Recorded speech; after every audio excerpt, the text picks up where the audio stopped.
Hello, everyone, and welcome to JFK, the Enduring Secret Interview Series.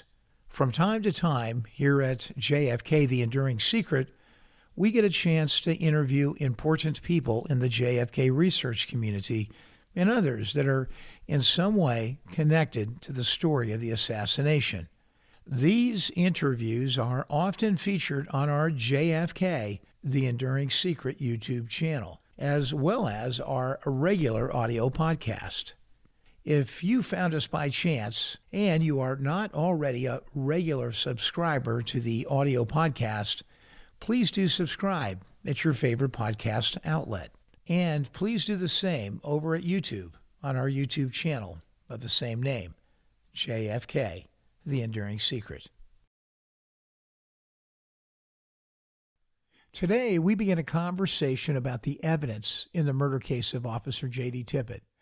Officer Tippit was murdered on November 22, 1963, some 35 minutes after the assassination of the president himself. It was a shooting that sealed Lee Harvey Oswald's fate in the JFK assassination saga. I'm Jeff Crudell, the host of JFK, The Enduring Secret.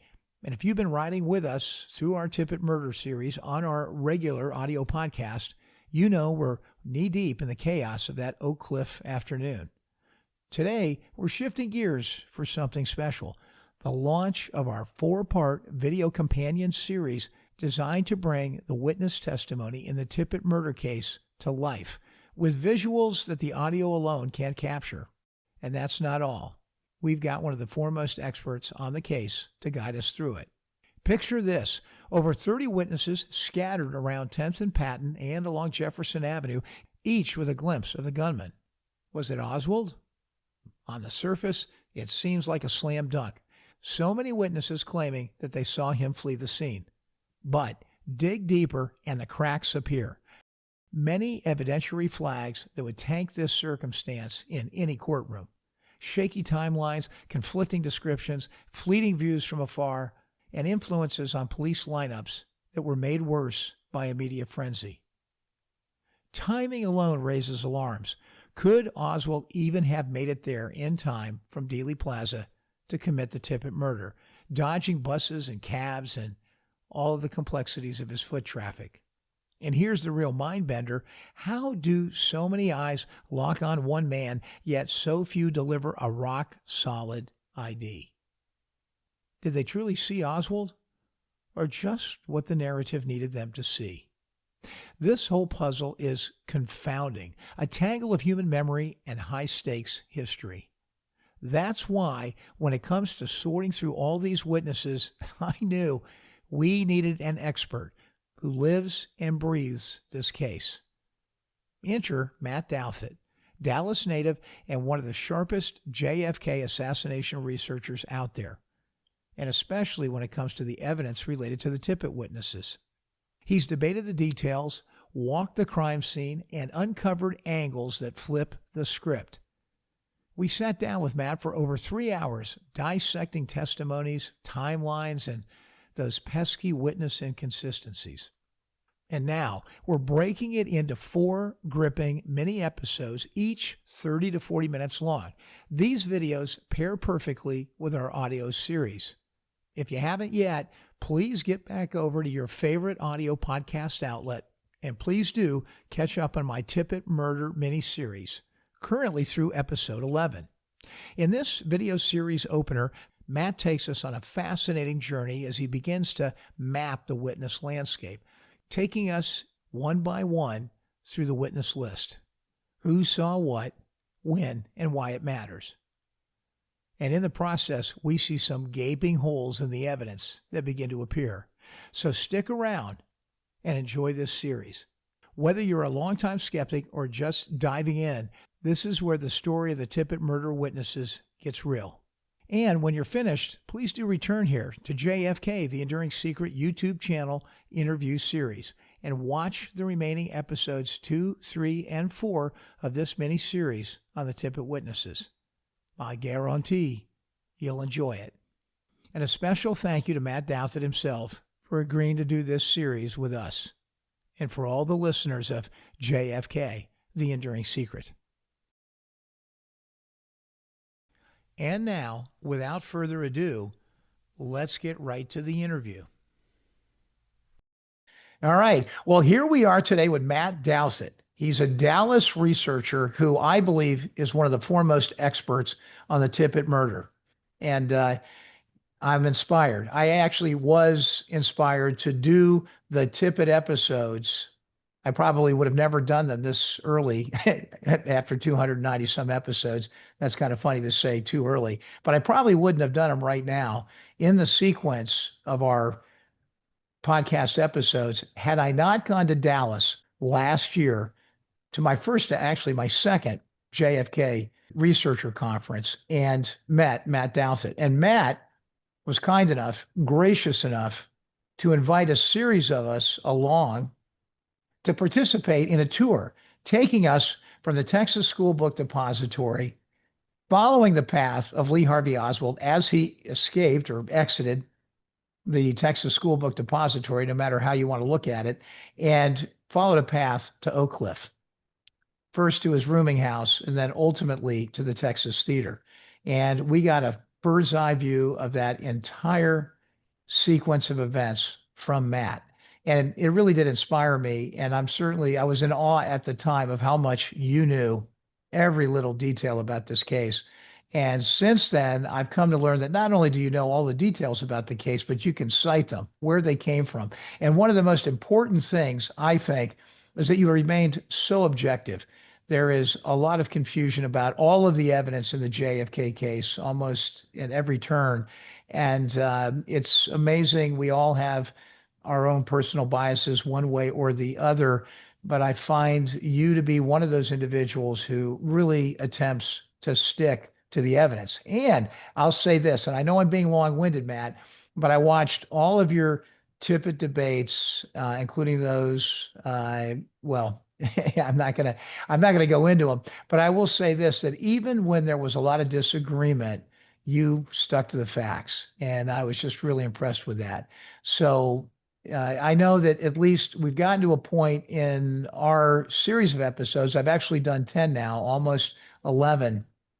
I know you're listening along too, which I know is going to be really helpful to me. I hope you'll end up on a recap episode when we get done. But I do know that I'm at a point now where we need to talk about the witnesses, and it's just beyond my pay grade to talk about all the nuances and issues associated with the witnesses. And I think it's really critical for the audience to know what discrepancies are there and what we should know about the witnesses as a jury. And I treat everyone who listens to the podcast as a member of the jury. So it's great that you've agreed to be on today. And in a minute, I'm going to stop blah blah blah talking and hand it over to you because I know you're gonna educate us today on all the things witnesses. So thanks for being here, Matt. Hey Jeff, I'm glad to be here. Thanks for the invite. All right. I assume that all that your audience members have listened to the episode so far, so we're just gonna jump right into it, okay? I'm gonna share my screen here if that's okay. You bet. All right. Can you see my screen? I can. All right, good. Okay. So it looks pretty straightforward when it comes to the eyewitnesses for the murder of Patrolman J.D. Tippit. When you open the Warner report, this is what you'll find. On page 166, a very convincing paragraph that says, quote, at least 12 persons saw the man with the revolver in the vicinity of the Tippit crime scene at or immediately after the shooting. By the evening of November 22nd, 5 of them had identified Lee Harvey Oswald in police lineups as the man they saw. A 6th one did so the next day. 3 others subsequently identified Oswald from a photograph. 2 witnesses testified that Oswald resembled the man they had seen. 1 witness felt he was too distant from the gunman to make a positive identification. Oh man, Jeff, this looks so convincing. Oh my gosh. They You got me. Oh my gosh. I guess that's well, actually, first of all, um, let's dissect this a little bit because this is missing a lot of context. Just a ton of context. All right. So first of all, I've plugged in the names of everyone because for some reason they did not plug in the names in the actual paragraph. So what I did was I retyped this and I plugged in all the names for you and for the audience. So it's a lot. This is awesome. So it's a lot clearer. So we're gonna dive into this. Okay, these 12 witnesses. Okay, so right away Lewis is crossed off because he said that he was too distant from the gunman. Yep. So I plugged it in, and the five who identified Oswald in the lineups supposedly on Friday night were Helen Markham, Barbara Davis, Virginia Davis, Ted Calloway, Sam Ginyard, and they say a sixth had done so the next day. That would be Scoggins. Three others, Russell Patterson and Mary Brock, are the ones who supposedly identified Oswald from a photograph.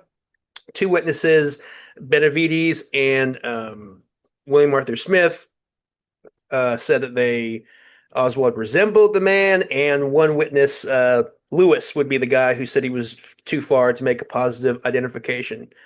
So it's all laid right out there for you, for the audience, so it's easier to understand. Right away, Lewis is crossed out because like I said, he felt he was too distant from the gunman to make a positive identification. So he's out.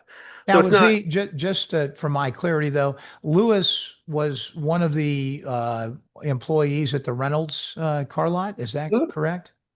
correct. And he's one of the people who called the police. And he said he have had a little hard time getting through to them, but Lewis called and he gave them he called from 510 East Jefferson and he gave the police the address 400 block of East 10th. All right.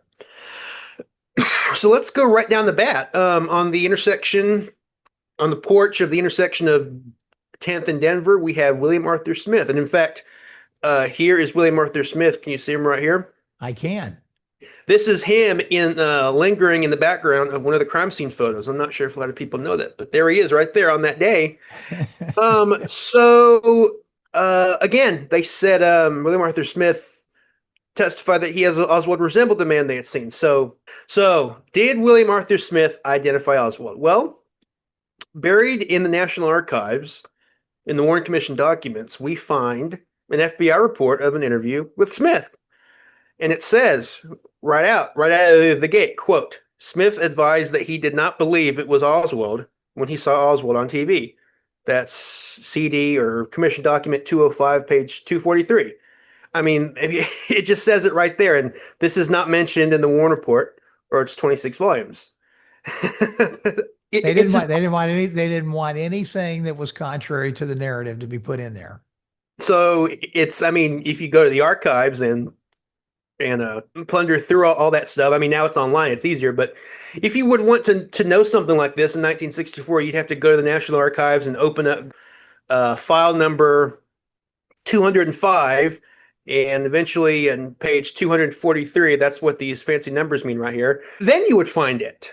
Jeez. But it's there. Wow. Yeah. So now, and just for the audience sake, he and Jimmy Burt actually were together, correct? And they had some hesitancy to actually talk to the police at that moment. That is correct. Yes. So then we go on, and when Smith testified before the Warren Commission, this happened. Mr. Ball, who's doing the questioning, quote, "Now, did you see Oswald on television?" Mr. Smith, "Yes, sir." Mr. Ball, "On the night of the shooting?" Mr. Smith, "Yes, sir." "Did he appear to you to be the same man you had seen?" Mr. Smith, "He had lighter hair than he did when I saw him." Mr. Ball, "Well, now, wait a minute. You mean the man you saw on television?" Mr. Smith, "Had lighter hair." Mr. Smith, "Then the man you saw running away?" "Yes." "Is that right?" "Yes, sir." And so that is so that's right out of the Warren Commission testimony. That's volume 7, page 84. And I've put all these little citations at the bottom of these quotes just so people don't think I'm making anything up. But this is right in the Warren Commission testimony. And Matt, just so I'm clear, I think and tell me if I'm wrong, but I think the Warren Commission requested that William Arthur Smith testify, and he was right there with Jimmy Burt, but they didn't ask Jimmy Burt to testify. Is that correct? That's correct. Yeah. Oh, yeah. And was there a reason for that that they maintain, or that is obvious that Burt didn't? Well, we'll get to Jimmy Burt in a Okay. second, but Okay. Good. I'm not. Yeah, so I'm not sure if you want to. No, no, no, no, no, no, no, no. You stay on point. I just was wondering. Go ahead. All right. So yeah. So the best that they could get out of Smith is that they got him to say that he resembled the killer. So no, William Arthur Smith did not ID Oswald as the killer. Now he did reference Oswald when referencing the killer, but he didn't identify him. But that's what people were throwing around. They were using the term Oswald, because that's what everyone was using. But when it comes down to identifying Oswald, no, Smith did not identify Oswald as the killer. How close do we think that Smith and Jimmy Bird actually got to him?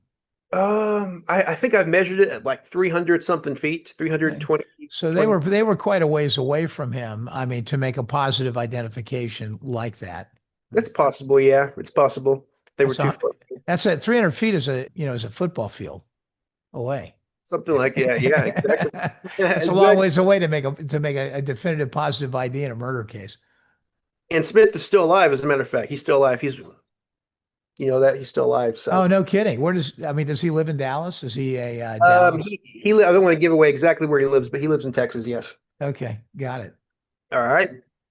All right. So we can cross off William Arthur Smith from the list. You see where this is going, right? Oh yeah. Oh yeah. All right. So, next, go to Domingo Benavides. Domingo Benavides was, of course, the closest eyewitness. He was only 15 feet away. So, and he got the best view of the killer. Oh, and fun fact, they also misspelled his last name. It's actually Benavidez, not S. E-N. Okay. E-N. I think all I mean, my stuff is misspelled too. I'll have to go back and fix it. it's okay. Everyone misspells his name. I mean, you can look at his brother's his tombstone. It says Z at the end. Got it. So yeah. But anyway, Donnie gave the best detailed description of the killer. As I said, he described the killer this way, quote, about 5'11", had a complexion a little bit darker than average, a little bit ruddier than mine. Now he's Mexican American, so he said ruddier than mine. So that's important. Had dark hair that was a little bit curly, and he looked like he needed a haircut for about 2 weeks, with a hairline that sort of went square instead of tapered off in the back. And that's volume 6, page 450 to 451 of his Warren Commission testimony. That is not Oswald. I mean, this is the closest witness we got. And he said, I got a very good look at the killer. That's a direct quote. And every single instance that he describes the killer does not match Oswald.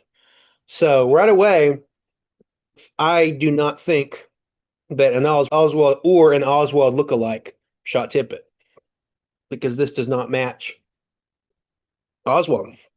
And of course, during his testimony, he refused to identify Oswald as the killer. And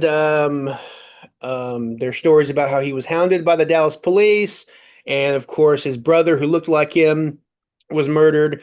And the man who replaced his brother, Eddie, at his job, who also looked like him, he was shot incredibly. And then Domingo Benavides' father-in-law decided to investigate all this for himself, and then he was shot at, and then it's just very, very, very crazy. And there was a lot of hounding by the Dallas police at Donnie, and eventually in 1967, then he was ready to say, yes, Oswald was the guy I saw.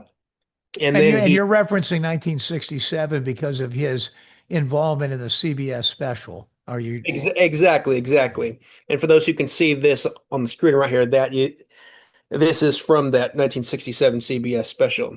This image of him, and then he fled Texas. He went to Nevada, and he died there in 2005. So So a lot of crazy stuff there, a lot of crazy stuff. But yeah, he did not identify Oswald.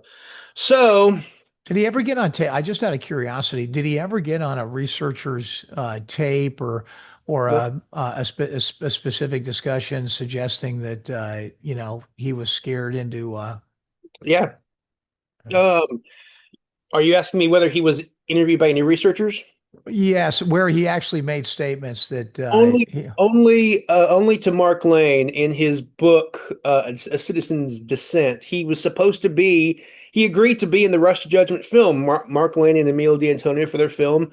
Their camera crew, they went to Benavides and they said, "We're doing a documentary. Do you want to be in it?" He said, "Yeah, sure." And he agreed. But then later that evening, Mark Lane and Emilio D'Antonio, his director, got a knock on the door from the Dallas police and they said, "This interview's not happening.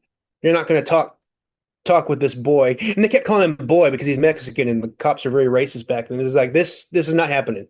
You're not going to talk to him. unbelievable. So Emil D'Antonio said something like 6 months ago in an article. He said, if someone were to give us $100,000, what would we do with that? He said we would go back to Dallas and break our asses to try and get Benavides on camera. So, so Can I ask another question? Benavides was also a barber. And so taking note of his hairline, the killer's hairline, was of particular interest, I think, to him just because of his background.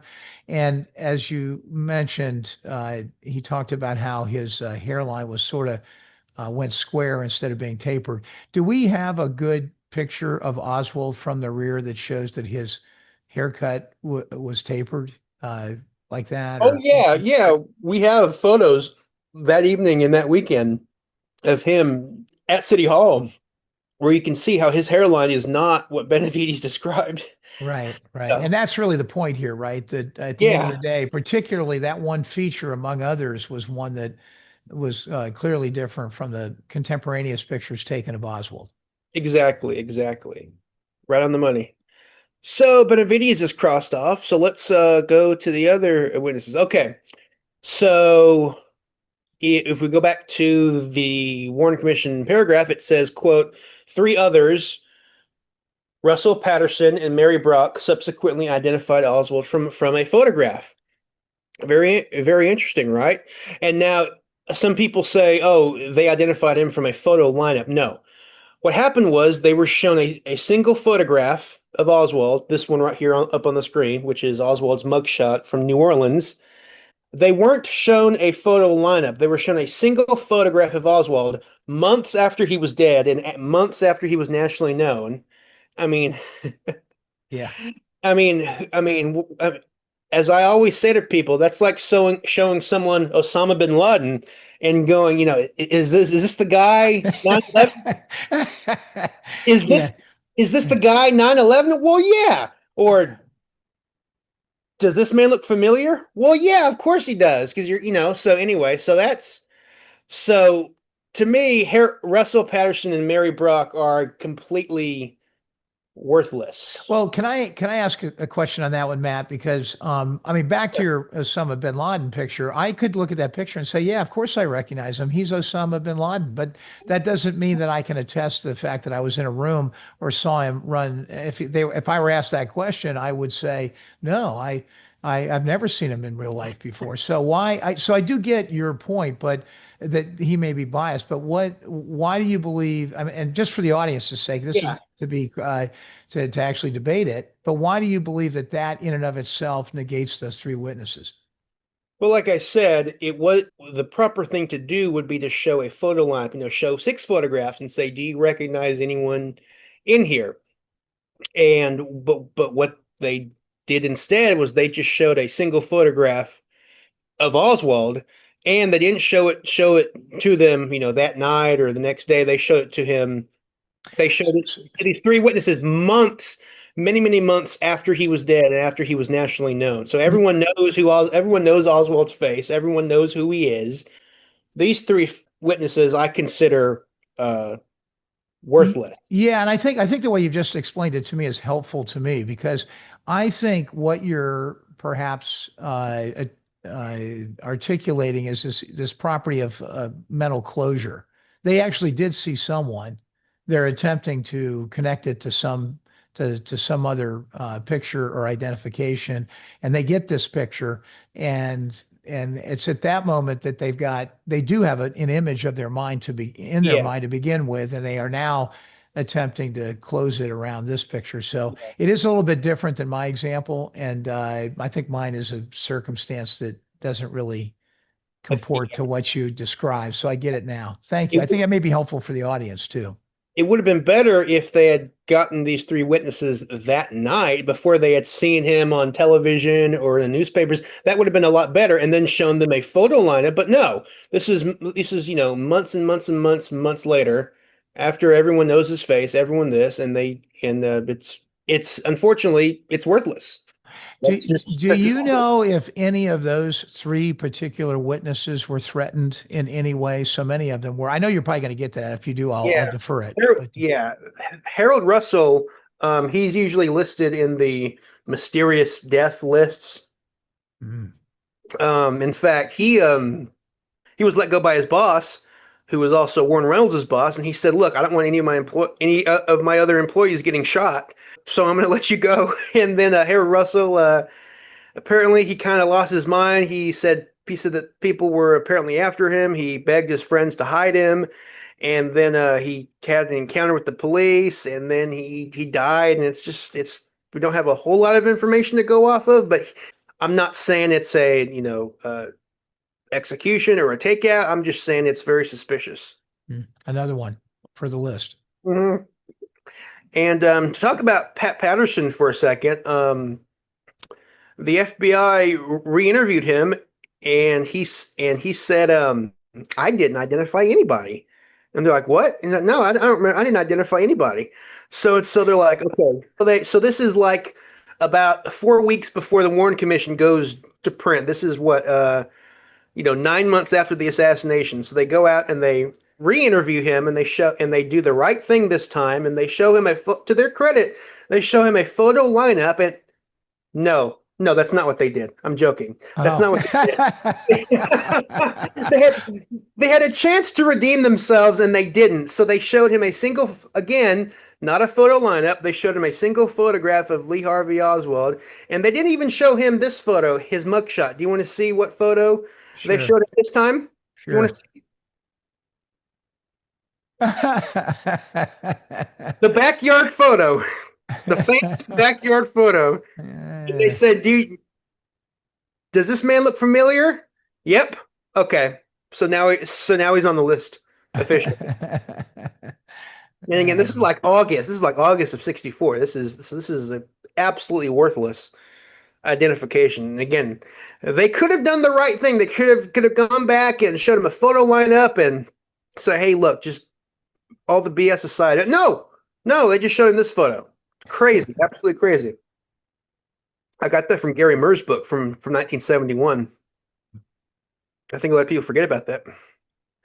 So, as I said, Russell Patterson and Mary Brock are worthless. They're just worthless witnesses. We can't. And Mary Brock, I don't think you touched upon her. Maybe you did. She was working at the Texaco station, correct? Yes, Yeah. exactly. With her husband, Robert Brock. And Mary Brock was able to identify, but her husband standing right next to her Yep. was not, correct? Yeah. Well, that's the thing. You said she's able to identify reports of Oswald photo identifications are not Oswald photo identifications. I mean, I'm very precise and pedantic in my words. So, like you just said, she identified him. Well, we have a report of her identifying. Did she and other venues insist that she did not do that, consistent with her husband's not being able to identify No, the assailant? she was only interviewed by the FBI. Unfortunately, like I said, this case was very overlooked, and almost all these witnesses were not tracked down later. Which is sad.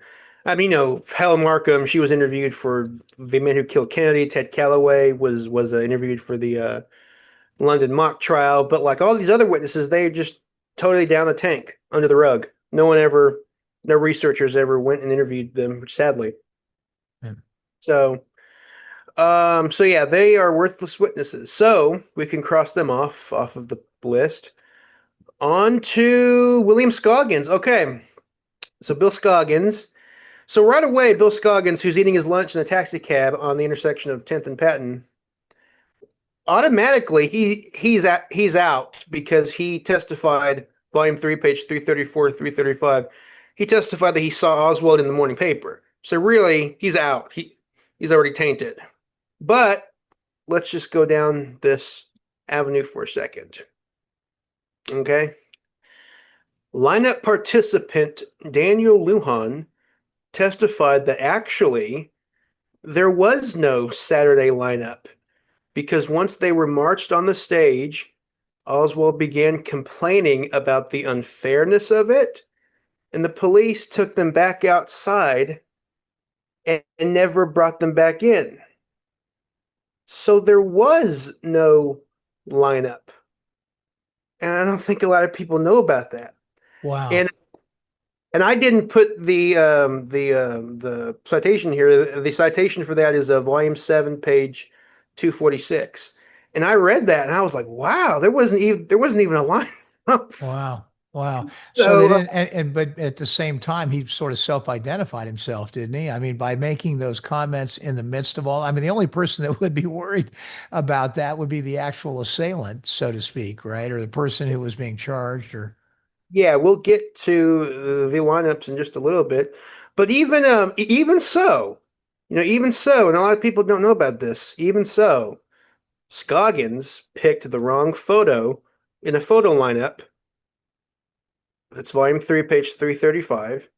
And he could not identify Oswald as the killer when shown a photo by the FBI. That's CD 5, page 77. Now, I yeah. mean, Can you clarify that though? So he goes on supposedly on Saturday morning, the lineup begins to occur and then it's fumbled and so they march everybody off. So at what point does he come back in some formal process with the Dallas police or the FBI to do this? When does this next step of his potential identification? afterwards, afterwards, afterwards, Right afterward, was it on the day of the it was on the date. If you read the FBI, if you go to these two sources, which I just mentioned, actually, and Warren Commission defenders have known about this for 60 years, Jeff, and that they steadfastly refuse to acknowledge it. Why? I haven't. This stuff right here isn't mentioned in any of the books that you read and stuff like. Why? It's there, but Yeah. Right there, right. Yeah, right. You're making particular, I mean, very specific sites out of the Warren Commission documents themselves. Yeah. yeah. So And wasn't, I mean, he obviously, I mean, again, he's one of these individuals who at that moment, as I recall, what happened was he stepped out of his car. He was attempting to run away. When he realized he couldn't run away, he hid behind the left front rear fender, correct? So even then, I can't imagine he had uh, a great look in the midst of that kind of sort of chaotic moment where he it's was interesting. attempting to, secure his own safety. It's interesting that you should say that, Jeff, because in his FBI interview, it said that he looked up through the windows. So he's crouched down, so he's crouched behind his cab hiding, and he looks up through the windows and he sees the man um, running. And he also says in his testimony, quote, "I think I saw his face." Well, I I was think going to say, I mean, if you think about the angle of view, if you were just crouched up looking straight across and this, where that person would have been running on the other side of the car, pretty close to the other side of the car. I mean, I could see a circumstance where you couldn't even see a person's face. You might see, depending upon how far away they were and what the angle of view was. Yeah. yeah. So even to this day, everyone says, "Oh, Scoggins identify Oswald," but they never show all this context. So Yeah. hopefully this helps people. Okay, so Scoggins is crossed off of the list. All right, now let's go on to the Oh, closest. Helen Markham. Now I'm going to approach uh not the closest witness, but The star witness. That's what I meant to say. Sorry, the star witness of the Warren Commission. Now, I could approach this topic a couple different ways, but I'm going to approach it from a unique, from a different way. So, right out of the gate, I want to say there's no document from that day that says that she identified anyone. Zero. You can't find it because it doesn't exist. So, here's what really happened, okay? During her testimony, after saying 7 times that she didn't recognize anyone in the lineup, and then saying 2 times that she did, Markham ended it with, quote, I wasn't sure, and they kept asking me, which one? And I finally said number 2, end quote. That's volume 3, page 311. That's not a lineup identification, Jeff. That's not a lineup identification. Yeah, I'd not heard that level of detail before. I didn't see that. That's pretty striking, very striking. Yeah. So if 7 no's and 2 yeses and 2 I'm not sure's means a yes, yeah, no, that doesn't sound. No. Isn't it also leading for them to say which one? Because Yeah, at the end of the day, that, again, it's putting pressure on her to choose one. What happens if she didn't think any of them look like, right? yeah, I mean, that's the point. Yeah. exactly. And funnily enough, or not funny enough, but researcher Greg Lowery, he said that when Markham finally said number 2, all the cops started cheering. Yeah, woo! We got it, boys. We got it. Woo! Woo! Yeah. So, which is that was just shocking to read whenever I read that. So, and moreover, as usual, Lone Nutters just outright omit all of her credibility problems. So, like Scoggins, she's I consider her as useless, not worthless, but useless. And she was stated as being worthless by Warren Commission council members behind the scenes. Well, I mean, I don't know if you're going to do this, but I know you've got a whole long bevy of things, some of which we've heard on the episode. I've shared some, but not many. Do you have your sort of your handy list of things Yeah, that yeah. I have it right in front of me. So some of this stuff you guys have heard before, but I'll just read my little list that I made. So she claimed that the killer was walking east. He wasn't. She claimed the killer leaned into the open car window, but it was closed. She claimed that there were 2 shots. Bang, bang. There weren't. She claimed Tippit spoke to her, but he was killed instantly. She claimed she was alone with the body for 20 minutes, but a crowd of spectators gathered quickly. She claimed Oswald glared at her at the lineup, but that's not possible because he was behind a one-way nylon screen. She claimed she, quote, was told by the gunman to leave him, Tippit, alone or he would shoot her, end quote. But the killer, of course, never spoke to her. She claimed she tried to call in on the police radio for help. She didn't. She claimed Tippit was still alive when he was put in the ambulance. He wasn't. Later, she claimed that she, quote, put her red and black plaid check full-length coat over him, Tippit's body. No, she did not do that. And she later claimed that the killer hopped over the fence and went down the alley. No, that Aussie Rabbit did not happen. So that did not happen. So I consider her as I think she's a worthless Yeah, witness. yeah. I mean, I think that's really good that you did that because it seems like some things she did say were probably truthful, but there's a whole lot of things she said that didn't make any sense at all, and Well, it has to call her entire testimony into question. well, the basic story is correct. A man on the sidewalk shot a cop by his patrol car. I mean, the the meat of it, I guess, is correct, but that's it. Right, and only because it's been corroborated by others now who have veracity.